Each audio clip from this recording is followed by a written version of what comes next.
Hi, I am Stephen J. Cochran, author and game designer. For the last 5 years, I've been working on my latest creation, Morticians, a tabletop role-playing game. On Living with Reaper, we'll be sharing insight into storytelling, the game's design, and lore. So sit back in that recovered lounge chair and crack open a ration. This is Living with Reaper. Hello and welcome to another episode of Living with Your Reaper. I'm your Reaper, Stephen J. Cochran. How you doing today? Today I wanted to continue the conversation about world building and the maps. Bill, who plays the zombie trail, came over for a game. We did some interviews and we were talking and hanging out, and I was explaining to him about the map episode, and he went and checked it out, and kind of we had a little bit of a conversation about, because Bill does he is a funeral director for tables. He did a month-long introductory table every Monday, Mortician Mondays, new games over at the Dragon's Hoard, and actually starting tomorrow, if you're in the Fresno area, they're doing an Extra Life event at the Dragon's Hoard, and Bill is running a table of Morticians. Unfortunately, I believe the table is full, but you should reach out because they still have openings in other games. Friday night is Horror Night, where they're going to be playing a lot of horror tabletop role-playing game intellectual properties that are new or indie games that the fans really wanted to try out. And I know there's like one or two... I got hit with something here. Let's take a look real quick and bring that up and okay. No, that all looks good. Fantastic.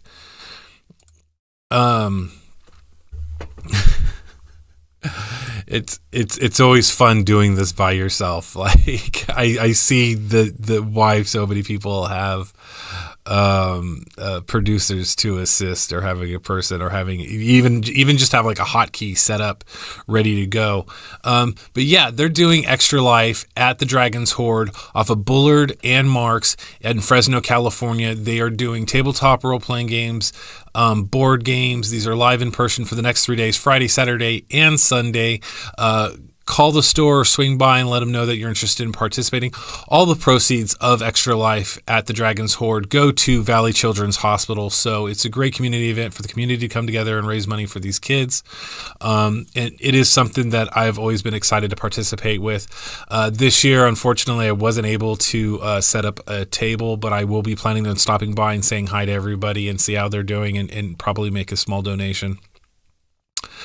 But yeah, I was talking to Bill, and we were talking about tools that funeral directors, DMs, GMs, whatever you would like to call it, how we approach the process of creating the game. And I, as I mentioned, I showed him the map and kind of described what the world was, and he'd pointed something out, and today we're going to talk about that and utilizing other modules into a system you like to play. Now, as a funeral director, I do this all the time, but not just for Morticians, for other indie games that I like to run, to kind of continuously flesh out and do some world building on one-shots, short runs, and campaigns. So let's go ahead and dive into all that and take a look at it. And let's see here. Hit the little F10 and bada bing, bada bing. There we go. That's awesome. Nice and smooth. That's how I like it. Smooth. Okay. So as you see here in front of me, we have the map of Sanctuary Valley. I'm all doing this inside Adobe. And what Bill pointed out was that how similar the Sanctuary Valley map is to one of the first modules released by Wizards of the Coast for D&D 5e. When they were introducing 5e to the world, they released a module called The Lost Mine of Phandelver, and how he has in the past, and he's taken that module and kind of turned it into... used it for a system that he likes. I know there's a lot of 5e stuff out there, and this is a great way to introduce the zombie apocalypse kind of system and scenario into a campaign setting for first-time funeral directors who have maybe a little experience with 5e, or maybe no experience at all in creating a game, this is actually a really great stepping stone to learn how others do it. A couple episodes ago, I've talked about recycle, borrow, and steal in an artist endeavor to create. And here is another example of what that might look like. So I'm going to swing over to the PDF of Lost Mines of Phandelver, and we're going to jump back and forth and show some of the similarities. Some of the similarities. Let's see here if you guys can see my cursor. I don't know if you can. Let's take a look at this real fast, because you want to be able to see what the hell I'm doing, right? Boom, boom, boom, and bring that up. Capture cursor. Yeah, it should be there, and maybe it's just hard to see. Okay. Yeah, it's just so hard to see. Bummer. All right, so to the right, maybe I swing over to Krita and do this. To the right, you have the Lords of the Sierra. This is the black and white map that's in the digital version of Crossroads. And if you haven't had a chance to get your copy, go ahead, and there are links in the doodly-doos below. But you can swing over to Drivethru-RPG and type in Morticians, TTRPG, Coxon Media, and everything you need to get started with your digital campaign is available for sale right now.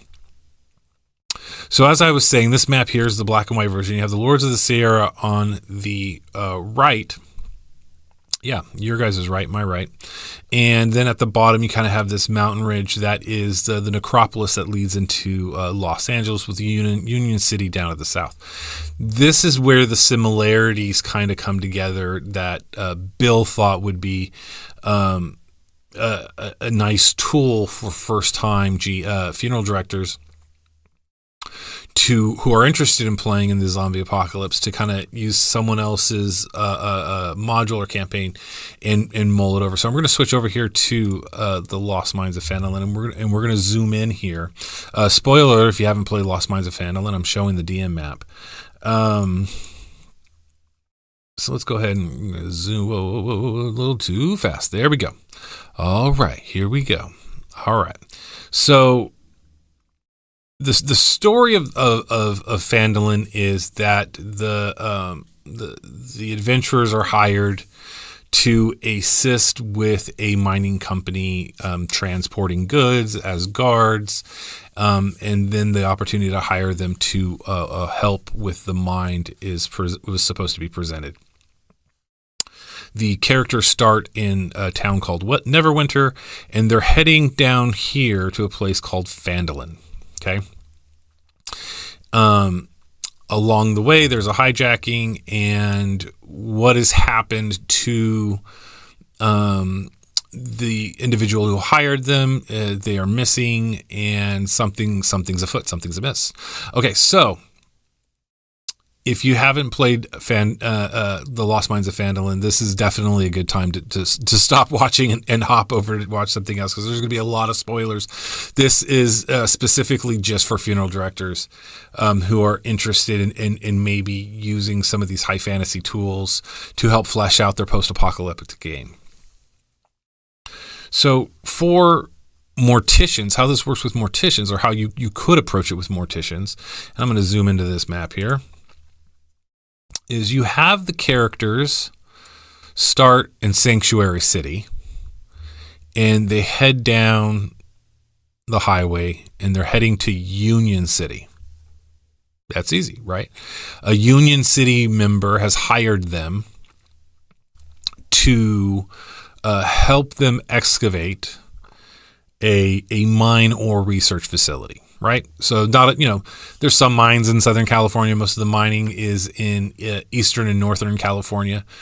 But say it's a giant military or some kind of research facility that's built right into the side of the mountain, because that's always fun. Dungeons are fun. Going into cave and spooky dark places, especially when zombies are going bump in the night, is always a good time. So that's the setup and the similarities. And, in last episode, I talked about the Lords of the Sierras being kind of the orcs, goblins, and ogres, and kind of the dark baddies that they have a system of government. So it really is swapping it one for one out to where you have your low level encounters in Sanctuary Valley. You can have them being Lords of the Sierra or bikers or other slavers and bandits. And, we've talked about this, and I just did an interview with Jax Murray Gaming. You always check out her channel over at Jax Murray Gaming on Twitch. And, one of the things she loves is the baddie system, how we have our bad guys set up, how it's structured, makes things easier. You don't flip back and forth. And that really plays into transitioning, going through a module like the Lost Mines of Phandalin to Morticians, utilizing, because then you go, okay, well, all my orcs, my bugbears, my goblins, those are different level Lords of the Sierras. And then once you get into Wave Echo Cave, which is the mine. So first you have a little murder mystery. We're trying to track down the guy who hired you to make sure that that's all in the up and up. And then as the mystery unfolds, you go into a cave, into a small dungeon to explore the research facility. And the research facility, or the military base, or whatever you want to choose, is loaded with not only zombies, but you can also introduce members from the cluster, nomads who see it as a scavenging opportunity to increase their station. So flipping it in and out, you just go, okay, well, my characters are now at this level. I'm going to put in this many baddies to face at this level, and this is the type of baddies I'm going to throw at them. Boom, boom, boom. A, B, C. Done.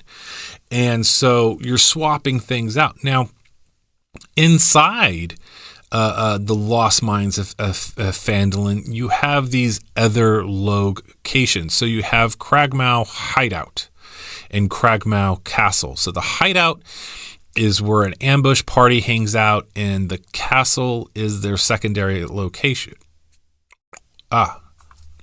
Reverse that. The castle is where the ambush party is stationed, and the hideout is the main hideout for that organization. There are other goings on in the area. There's Agatha's Lair. There's the Thunder Tree. These are overrun towns that have already been abandoned. So this is what makes it so ideal for using this module to swap out, is because then you just drop in a small town that does not have any Morticians presence, doesn't have any Union member presence, that it is just they're just abandoned towns, and you create the zombie presence. Now, in Thunder Tree, there is a green dragon, and this is a great opportunity to introduce some of the more dangerous, high-level zombies and wildlife. There's nothing more dangerous than what do we call them? We call them berserkers. They move fast, they attack hard. But a fat zombie mixed with a berserker, just a giant behemoth of a beast coming after him who's taken over the reign, or introducing zombie wildlife in like Agatha's Lair and adding hermits and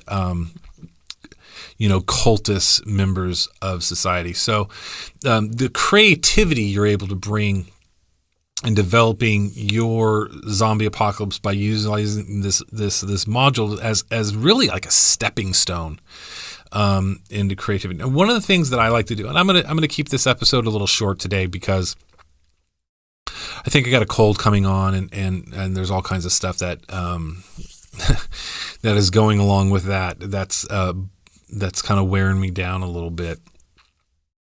I just wanted to do a quick shout out. Let's see here. Let's take a look real fast. I think So here's the Cragmow hideout, and they got a map of.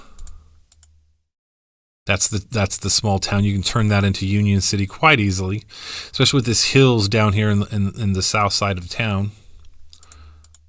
I'm just going to go through the maps.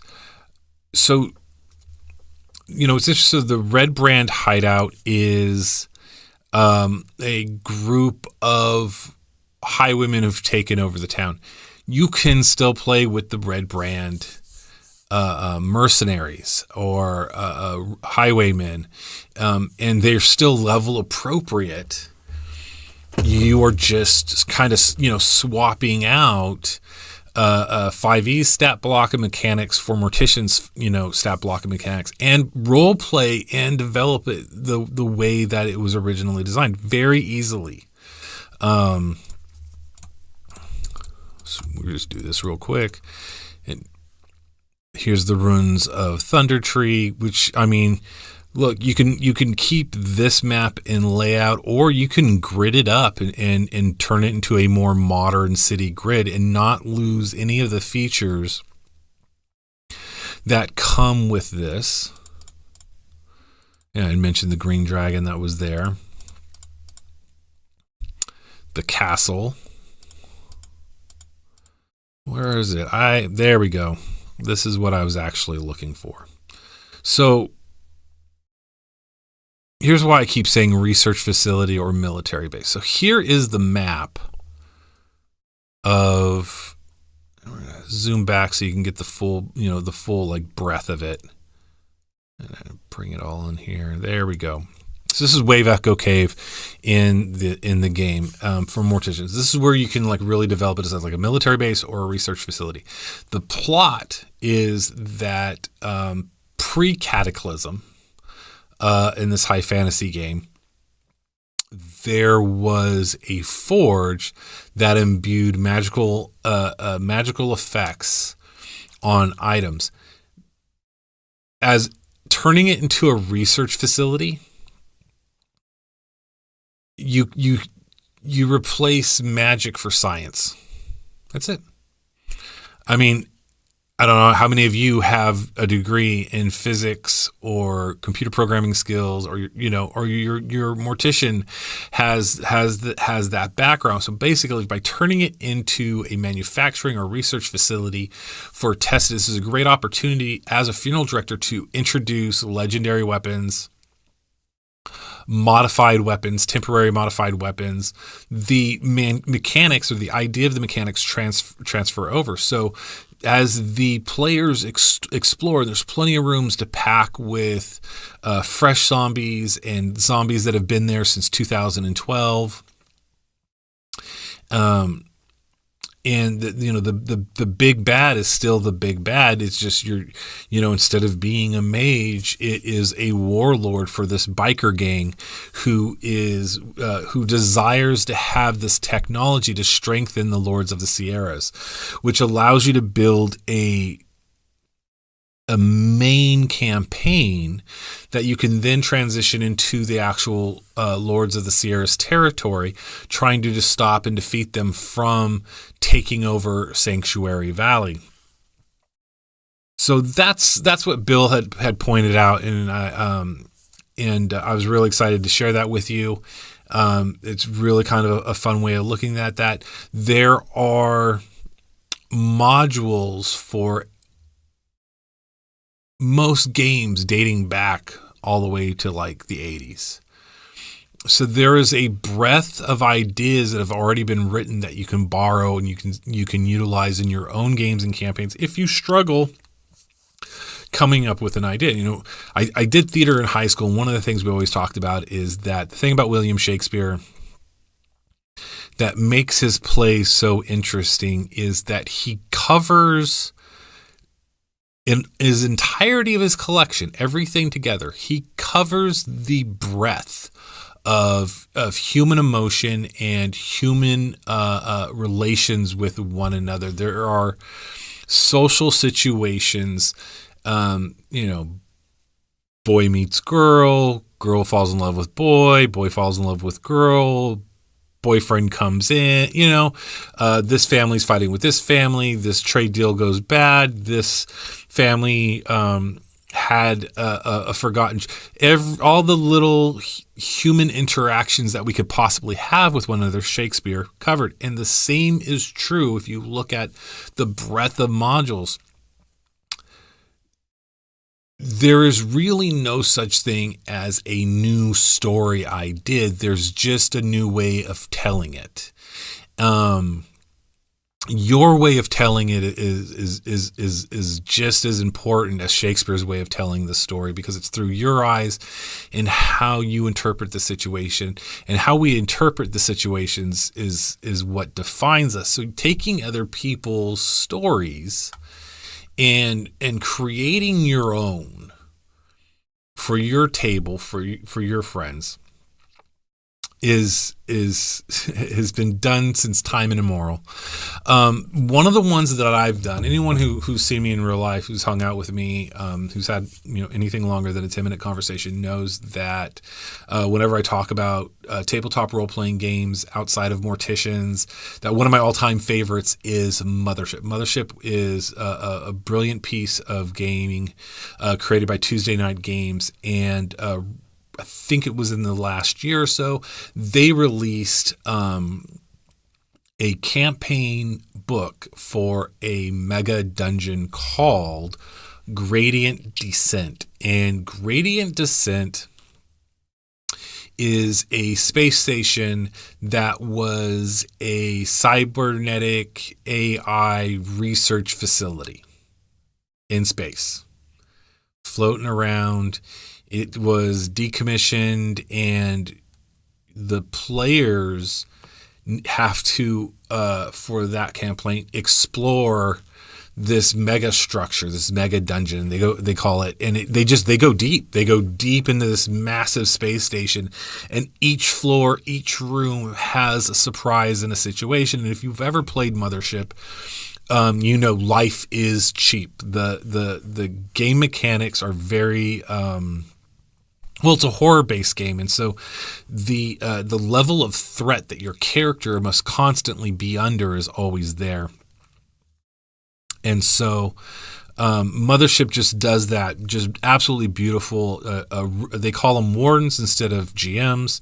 The wardens that I've played with, that I've watched other players, they're really into ambience. So you're playing and, they're dimming the lights, and there's music playing in the background, and the immersion of going into that deep space experience of isolation and fear is really prevalent in Mothership. And Gradient Descent is just that and so much more. So I kind of wanted to show you Gradient Descent. And I've used Mothership modules to run 5e games. When I do one-shots, one of the things about Mothership and its community is that they're really module-focused, being created by their fan base. And so there's a lot of these modules, all these different ideas of people constantly, I want to do this, and creating these different modules. So I've done that in the past. I've run Morticians games around my personal table using other people's modules. Obviously I'm not, repackaging, rebranding their stuff under Morticians, but there's a lot as a designer, as a creator, to learn from, as a funeral director, to learn from by reading their material and understanding how they approach stuff. And Gradient Descent is a beautiful representation of their mindset and how they structure stuff. One of the things I love is the flexibility of maps. And here's the dungeon map. It doesn't look like anything you've ever seen before. It looks like a blueprint, and it's encoded. What this allows, because Mothership doesn't deal with spatial mechanics that much. Distance isn't that big of as a mechanic in the game. So, as you know, with Morticians, your ability to move in and hit, your ability to shoot, the distance of your weapon, the distance you are from your target, interacting with the space around you while utilizing action points. And so space is really important. With this map, as a funeral director, you get to dictate the size of the room, which can increase or decrease the level of stress you're wanting to throw at your players. And I don't want to go too much into gradient descent. I just wanted to show you like just another non-high fantasy choice that you can choose to work on developing your first campaign with your players. What's really great about Mega Dungeons, and it's really great about Mega Dungeons, and we're in the process of making one right now for Morticians that is based off of the Winchester Mystery House.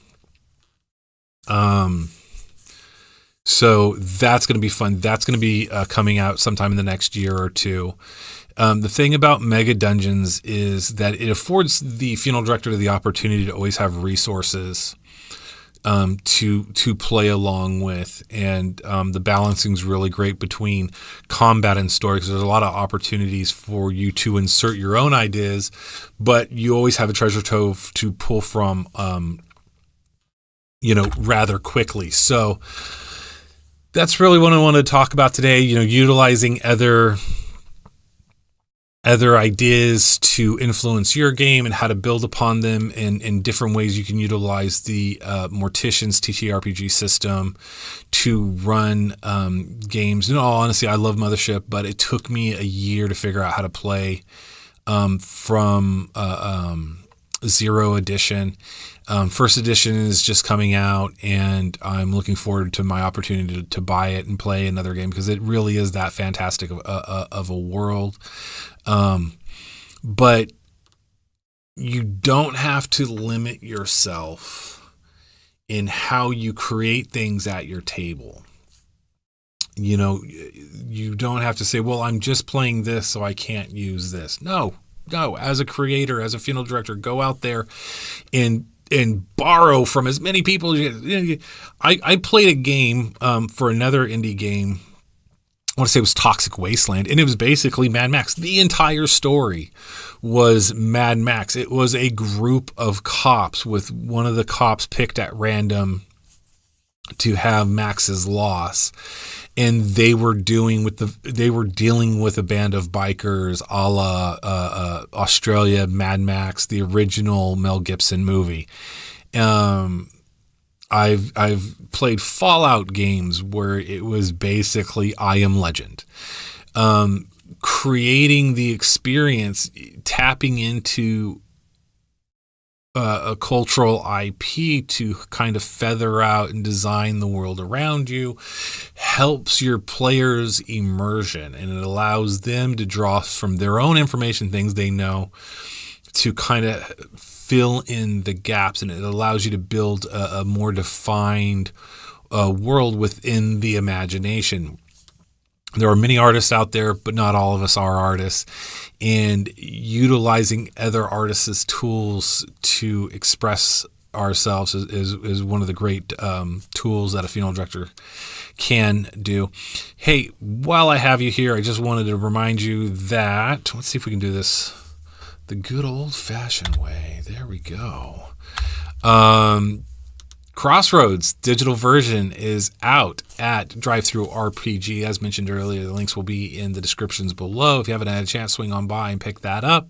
Already started seeing some people swing by and purchase their digital version. I'm hoping to see their virtual tabletop campaigns coming soon, to see like how they enjoy it. And we've already gotten one comment from a fan, and I'm not prepared. I don't have his name. Maybe I'll get it next time. We were just like, yeah, I just ran across you, found it, and this is awesome. I absolutely love it. And I'm so happy you guys liked it. We are getting close to shipping here soon. We are still working with the manufacturer, so more information on that, swing by our Kickstarter to check out if you are a backer. Also, if you are interested in actually watching game mechanics of like how people played or interacted with the Morticians world, you can swing by let's see, we can do this. It always works easier when I go one way instead of the other way, but here we go. Go ahead and swing by Utah and check out. We now have 3 different shows from 3 different eras of the early days of Morticians. The first one being the Wolf Pack, which was done during the beta testing. There's some names and stuff have changed, but it's the early days of the thought process, and it was me and 4 friends playing the Morticians game while it was being developed. Then we have Ladies of the Hoard, which is played with Jax Marie Gaming and 4 other ladies that we all met from the Dragon's Hoard. And that one is really great. And then finally, we've got the Zombie Trail, which new episodes every week. We did interviews last week because not everyone can make it at the table. And so I am editing those right now. And those should be up no later than Friday night because it's almost ready to go. And it's actually really fun to actually do the Zombie Trail and talk to my players and kind of discuss a little bit deeper about their characters and what their hopes for the characters are, where their inspirations came from.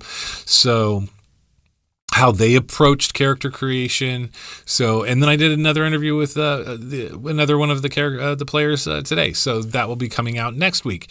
And then everyone's already scheduled to come back and play another session. And I'm really excited about this upcoming session because I'm hoping to get to the wedding of the local couple that have fallen in love and move on from there because they're just about ready to wrap up exploring the abandoned farmhouse of the abandoned homestead and the well that feeds the water to the land. Hey, it's been great talking with you all. I hope you guys all have a lovely day. Peace.